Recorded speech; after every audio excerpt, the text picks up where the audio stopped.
name an organ and you let me know in one line how does pollution affect it, okay? Heart. Much younger children getting affected. They get affected far more frequently. In between, good periods are shorter. And when we give them the same medication which is supposed to be as effective, now the effect becomes less. In Europe, a rich person will also be taking a metro. Here, we judge our success or our children's success based on the car and the size of the car and the number of cars. What they would say is, Doctor Sahab, can we shift to Goa or someplace for next few months? They are trying to escape rather than trying to at least contribute some way. What sort of an economy will it actually be where you have fancy flyovers and great malls, but your children actually are on nebulizer 4 months a year?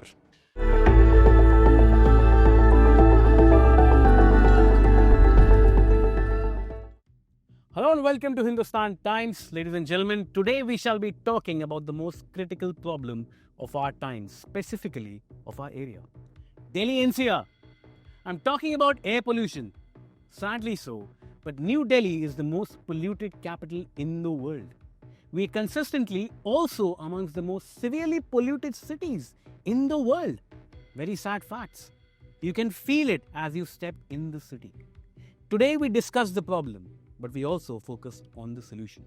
I'm joined by Dr. Krishan Chugh, Pediatrics respiratory specialist from Fortis Gurgaon, and Vimlendu Jha, who is an environmentalist and is very happy that he can at least breathe.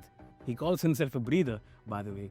Now, this conversation, ladies and gentlemen, is a special initiative by Hindustan Times in collaboration with GAIL's Habit Badlo, Hava Badlo campaign. Gentlemen, thank you so much for your time. Now, I'll come to you, Dr. Chugh, first. Yeah. You know, you must be dealing with a lot of patients when it comes to, affected by pollution. Can you let us know what are the kind of patients who come to you? And is it true that living in New Delhi right now, is this an exaggerated fact or is this actually a fact that living and breathing in the air of Delhi NCR is equivalent to smoking 10 cigarettes a day? Well, I don't smoke, so I won't know that. But certainly, it is bad. Okay. How bad? You can quantify it with many ways. What we would rather look at is how much is it affecting the lungs of the children or other organs of the children and the disease pattern that it leads to because of this environmental, let's say, disaster or whatever you want to call it, during these months of year after year. Even when, let's say, I've been in pediatric respiratory disease specialist for decades now. Let's say 2 decades back or even a little more before that. This was not the problem that we faced. Winter months, change of season, everybody knew. Dadiji would tell the mom of the children, these are be very careful with the respiratory status of your children. This is when they're likely to fall ill. But that was a very different kind of illness we used to have. They were basically pure viral infections. They had a very defined pattern. We know that on 2nd day there'll be runny nose, 3rd day there'll be a cough, and 5th day you'll start getting better, and 7th day, even if it was worse, you would be back to school. But it's not that anymore. Much younger children getting affected. They get affected far more frequently. In between, good periods are shorter. When they get affected, it gets long. And when we give them the same medication which is supposed to be as effective, now the effect becomes less. Okay. The reason is that the receptors where those medicines are going to go and get stuck there and start working, those receptors have been kind of paralyzed in a way by these pollutants. So they go there, they try to do their job, but the response is not as good. But deeper down when it goes into the larynx, my voice changes. My voice is far more clear in the summer months than in these winter months. It's not cold. It's everything that we are breathing is affecting the vocal cords and the area around the vocal cords. Vocal cords themselves are somewhat stronger, but the tissues around which vibrate when we are talking, those are not swollen up. So the voice changes. Sure. Vimlendu, I'll come to you now. I mean, you have been an environmentalist for quite some time now. What has been your assessment specifically in this Delhi NCR area? Where are we going wrong? I think we're going wrong on every front. We've imagined a city of people, but we haven't really looked at what will these people breathe. And therefore, what we've seen is that we've tried to grow. We made fancy flyovers and good buildings. Our number of shopping malls have increased. Our hospitals, private hospitals, have increased as well.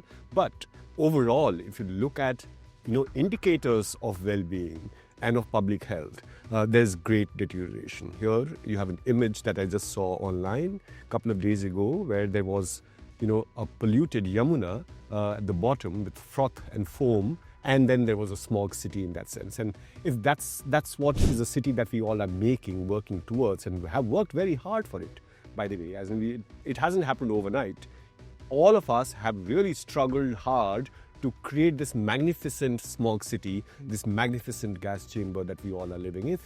He corrected me that till last year, it was every third child having asthma. Now, Dr. Saab said that every second child actually has asthma. Children are born with stunted lungs. Your doctors have told us that you actually lose to 10 to 12 years. You're doing I have been doing the entire country is doing and khasoing all the time. But we think life is normal. Nobody's wearing a mask. First of all, the conversation that we are having is not because of the romance for great environment and great air. That Instagram पे अच्छी तस्वीरें आएंगी अगर हवा साफ रही तो blue sky दिखेगा. अरे blue sky Instagram के लिए नहीं चाहिए, आपको अपने lung के लिए चाहिए. That's one. That's two. Absolutely. And then you need to understand that it's not just the rich. Pollution affects the poor much more, and the poorest the most, because a redi wala, a sabzi wala, a rickshaw puller, or a police constable cannot work from home. Chanakyapuri's AQI can't be compared to Anand Vihar's AQI, right? These are two different AQIs, and therefore different people breathe different air, and therefore it's not as if हवा तो सबको एक ही मिल रही, हवा नहीं मिल रही, और दवा भी सबको एक नहीं मिलती है. Do you see any change in the perspective going forward when it comes to the attitude of citizens? Because change starts from the citizens. If citizens are more demanding, it will get the administration and the government in action. But do you somewhere also see the a lackadaisical approach when it comes to attitude of citizens? Like if we were discussing chalta hai to. Certainly, even from a health point of view, what Vimlendu was pointing out, they are not taking the responsibility onto themselves in any way at all. At least a percentage of it belongs to us. What they would say is, talks up, can we shift to Goa or someplace for next few months? We have a house there, or we have a arrangement there. I can work from home. I have their liberty. So they are trying to escape rather than trying to at least contribute some way to what is there on the ground. Sure. Vimlendu, when it comes to greener alternatives, use of piped natural gas or using clean fuel, do you see awareness within citizens regarding usage of greener alternatives, or do you still think that economy or cost factor plays the dominant role in a country like India? I think we'll have to get there, because if you look at the larger statistics and data points that we have with regard to air pollution, 50% of Delhi's air pollution is coming from vehicles, right? And then most of it, actually majority of that, one way we talk about vehicles, we talk about private vehicles. Now, the only way to get rid of air pollution in one of the major ways, almost 40% to 50% reduction, can happen if your vehicles, one, of course, reduce the number of private vehicles, enhance the public transport infrastructure, both in terms of affordability, accessibility, last mile, safety, so on and so forth. But within that, in both the regimes, both be it the private vehicle regime or the public transport regime, we will have to look at the fuel. We will have to look at what kind of emission standards are our vehicles following. Of course, a lot of times there's a whole debate with regard to BS3, BS4, BS6. And also perhaps we can go better. And then the EV revolution that we are actually talking about. So therefore, somewhere, mobility sector is one of the key pollutants. We will have to look at how do we do mass mobility and how do we do clean mobility. And that's where I think fuel choices, both in terms of the government, what it offers to the citizens, and what citizens choose for their own vehicles and the kind of mode of transport and the means of transport in that sense, is extremely, extremely important. One more point, I think it's very, very important right now when we talk about children, and Dr. Saab rightly said so, that children are more vulnerable also because their ability, they breathe more than you and I, sure, as per their body weight. So the reason why we need to talk about this is not just, of course it affects everyone. people with comorbidity, people elderly, it affects me, you, everyone. But if it affects our next generation, our children, much, much more. And therefore, the reason why it's an urgent situation that needs to be acted upon immediately, because it's taken us 10-15 years to just have this conversation, is that we are actually almost creating a sick generation in that sense, a stunted generation. Imagine we are going up when it comes to economy, we are number 2, number 3.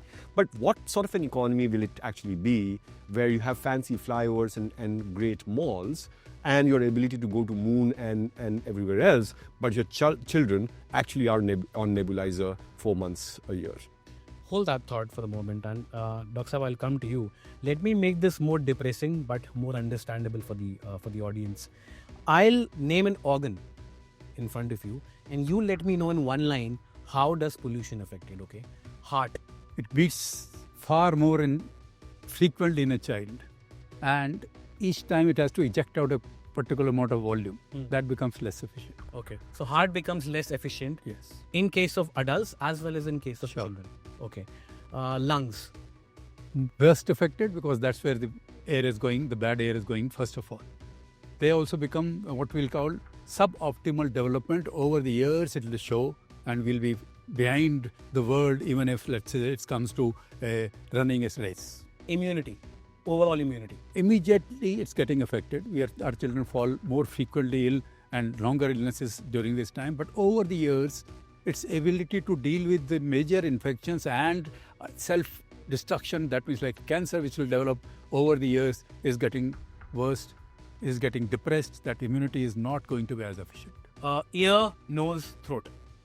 Ear, the gestation tube with the tube which connects the throat to the ear will get partially blocked.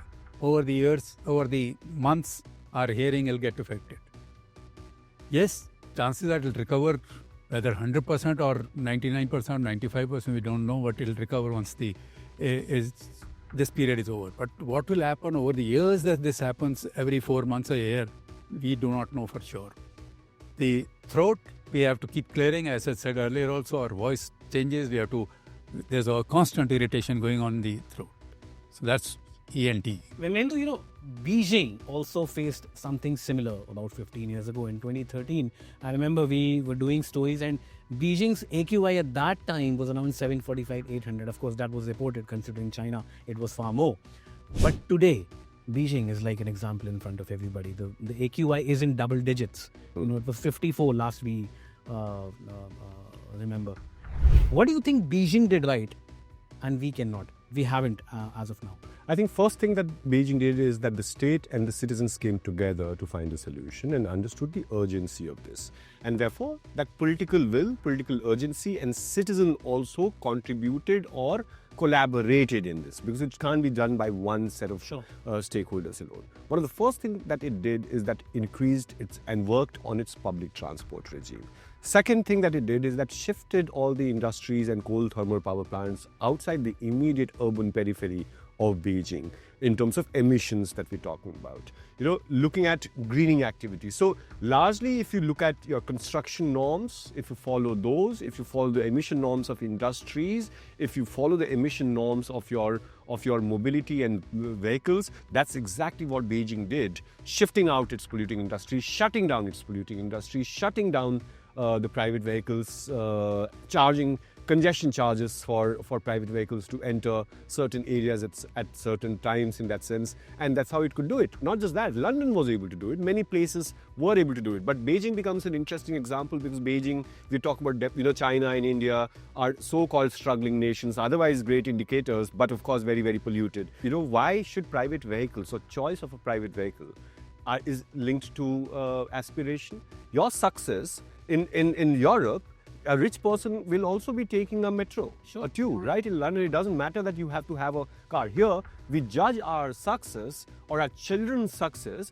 based on the car and the size of the car and the number of cars. And that wiring needs to change in our head, that at the end of the day, of course, we are an aspirational class, but aspiration towards bigger car or better air. And that is a citizen's choice that we have to make. And imagine, as you rightly said, if everyone starts saying no to single-use plastic, saying no to polluting vehicles, saying no to illegal construction It's activities. a very strong message. Absolutely, these are your choices. A lot of time we look at the facade, the cosmetics, the look of it, rather than we know that this is something which could be very, very polluting. But because it's beautiful, beauty takes over the beast in that sense. That's a very Delhi attitude. If you, It's India attitude. it's a very Delhi attitude. That's to sum it up. Any habit which you think adults should change, because in today's day and age, adults need to be educated far more than children. Well, children are getting educated. They come from school. They've been taught these things, and they tell their parents. But somehow, parents are as adamant as ever in following what they have been doing. So once the parents are aware, we hope that it translates into some action. That Bhimanendu pointed out from the beginning, that we have to translate our knowledge, or and let's not talk about fear that we have to induce in them. If we do that, maybe, yes, we'll achieve something at least. Bhimanendu, next time when we meet, I would love that you do more than just breathing.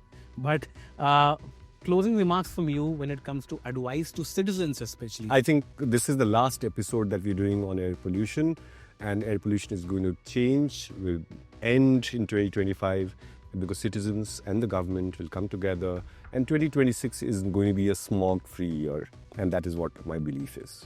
I take Bhimanendu's word, ladies and gentlemen, and with that, we would like to wrap up this discussion.